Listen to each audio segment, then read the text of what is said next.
ទ្រង់ជុំនៅលើឈើឆ្កាងទាំងរបូរទ្រង់ជុំនៅលើឈើឆ្កាងព្រោះចង់លងបាមរបស់កូនទ្រង់ត្រូវសូគុណបាបកូនបានរួចដោយសាររបួងទ្រង់ព្រះអង្គทรงគុណជំនួសព្រោះរងកូនព្រោះកូនទ្រង់បានបងព្រះជន្មបាមកូនធ្ងន់ធន់ហួរប្រមាណតែកូនបានលួចព្រោះព្រះអង្គកូនសូមនឹងអរព្រះគោ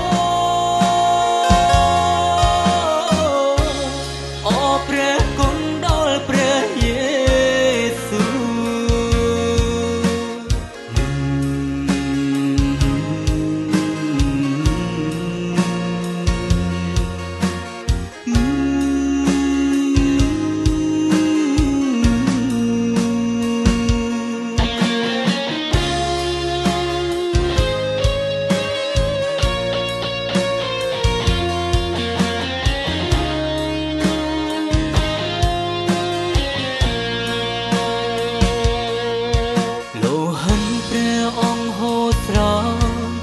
រួងកាយទ្រង់ព្រះអង្គរងទង់លំបាងយ៉ាងខ្លោចសាទង់សារបស់កូនទ្រង់រងជំ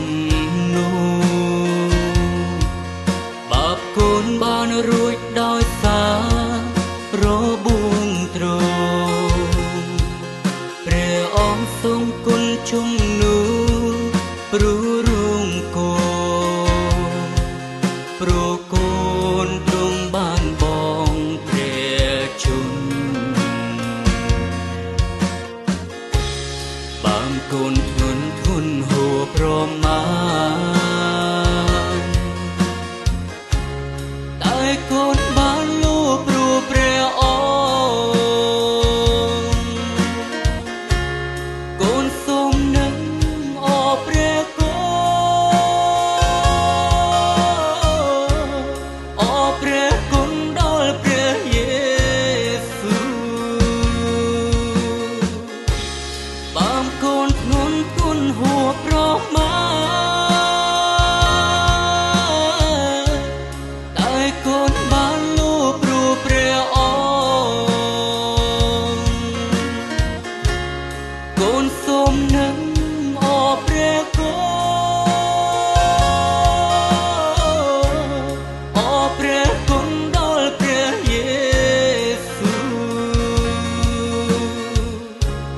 អរព្រះគុណដល់ព្រះយេស៊ូអរព្រះគុណដល់ព្រះ